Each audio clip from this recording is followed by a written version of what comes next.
नमस्कार विद्यार्थी मित्र आणि मैत्रिणींनो, जॉब सपोर्ट या यूट्यूब चॅनलवरती तुमचे स्वागत आहे। विद्यार्थी मित्रांनो, महाराष्ट्र शासनाच्या वतीने विद्यार्थ्यांसाठी एक नवीन स्कॉलरशिप योजनेची घोषणा करण्यात आलेली आहे।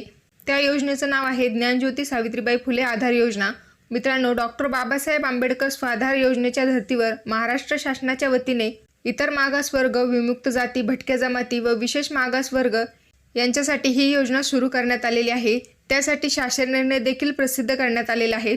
या संदर्भात माहिती आपण आज या व्हिडिओमध्ये पाहणार आहोत।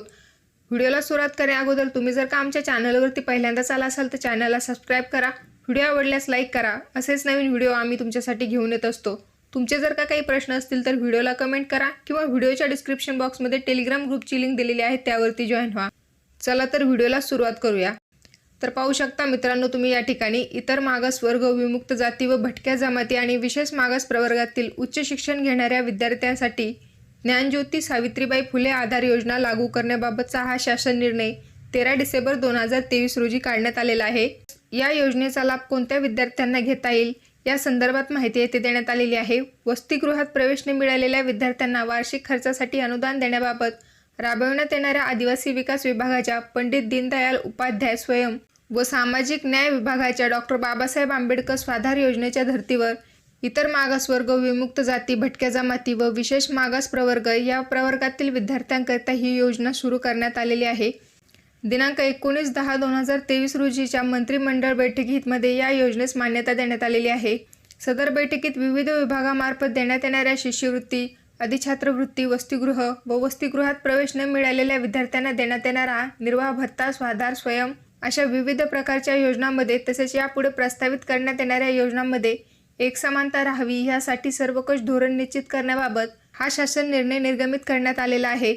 तर सदर बैठकीत झालेल्या निर्णयानुसार इतर मागास वर्ग, विमुक्त जाती व भटक्या जमाती, इतर मागास बहुजन कल्याण विभागाकडून भटक्या जमाती क प्रवर्गातील धनगर समाजाच्या विद्यार्थ्यांकरिता निर्वाह भत्त्याची पंडित दीनदयाल उपाध्याय स्वयं योजना कार्यान्वित असल्यामुळे सदर योजनेचा लाभ घेत असलेले भटक्या जमाती क प्रवर्गातील धनगर समाजाचे विद्यार्थी वगळून आणि विशेष मागास प्रवर्गातील उच्च शिक्षण घेणाऱ्या विद्यार्थ्यांसाठी ही योजना लागू करण्यात आलेली आहे। मित्रांनो, आदिवासी विकास विभागाची स्वयं योजना व सामाजिक न्याय व विशेष सहाय्य विभागाची स्वाधार योजनेच्या धर्तीवर इतर मागास वर्ग, विमुक्त जाती व भटक्या जमाती, इतर मागास बहुजन कल्याण विभागाकडून भटक्या जमाती क प्रवर्गातील धनगर समाजाच्या विद्यार्थ्यांकरिता निर्वाह भत्त्याची पंडित दीनदयाळ उपाध्याय स्वयं योजना कार्यान्वित असल्यामुळे सदर योजनेचा लाभ घेत असलेले भटक्या जमाती क प्रवर्गातील धनगर समाजाचे विद्यार्थी वगळून म्हणजेच विद्यार्थी मित्रांनो, पंडित दीनदयाल उपाध्याय स्वयं योजनेचा लाभ घेत असलेले विद्यार्थी किंवा इतर कोणत्याही शासकीय योजनांचा लाभ घेत असलेले विद्यार्थी यासाठी पात्र नसतील। आणि विशेष मागास प्रवर्गातील उच्च शिक्षण घेणाऱ्या विद्यार्थ्यांना प्रति जिल्हा 600 याप्रमाणे एकूण 21,600 विद्यार्थ्यांकरिता ज्ञानज्योती सावित्रीबाई फुले आधार योजना राबवण्यात येणार आहे। मित्रांनो, या योजनेअंतर्गत भोजन, निवास व इतर शैक्षणिक सुविधा उपलब्ध करून देण्यासाठी निश्चित केलेल्या विद्यार्थ्यांच्या आधार क्रमांक संलग्न असलेल्या बँक खात्यामध्ये थेट रक्कम जमा करण्यात येणार आहे।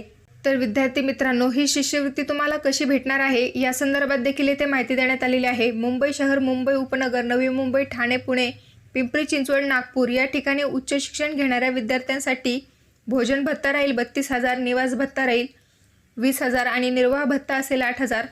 असा एकूण 60,000 रुपये वार्षिक भत्ता त्या विद्यार्थ्यांना देण्यात येईल। तसेच इतर महसुली विभागीय शहरातील व उर्वरित क वर्ग महानगरपालिका क्षेत्रामध्ये उच्च शिक्षण घेणाऱ्या विद्यार्थ्यांसाठी भोजन भत्ता असेल 28,000, निवास भत्ता असेल 15,000 आणि निर्वाह भत्ता असेल 8,000। असे एकूण 51,000 रुपये त्या विद्यार्थ्याला मिळतील।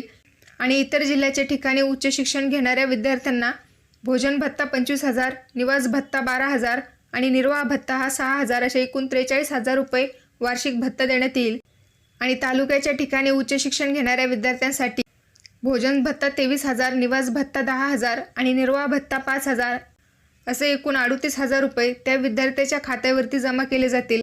सदर योजनेसाठी मित्रांनो, महाराष्ट्र शासनाच्या वतीने 100 कोटी इतक्या वार्षिक खर्चास मान्यता देण्यात आलेली आहे। तसेच सदर योजनेकरता लाभार्थ्यांची निवड, निकष व इतर अनुषंगिक बाबी या संदर्भात देखील स्वतंत्ररित्या शासन निर्णय निर्गमित करण्यात येणार आहे। त्या संदर्भात अपडेट आल्याच्या नंतर तुम्हाला चॅनलच्या माध्यमातून माहिती देण्यात येईल। तर विद्यार्थी मित्रांनो, ही होती ज्ञानज्योती सावित्रीबाई फुले आधार योजना संदर्भात महत्त्वपूर्ण माहिती। हा व्हिडिओ जर तुम्हाला आवडला असेल तर लाईक करा, तुमच्या मित्रमैत्रिणींपर्यंत शेअर करा, जेणेकरून त्यांना देखील या योजनेचा लाभ घेता येईल। भेटूया परत अशाच एका नवीन व्हिडिओसोबत. जय हिंद, जय महाराष्ट्र.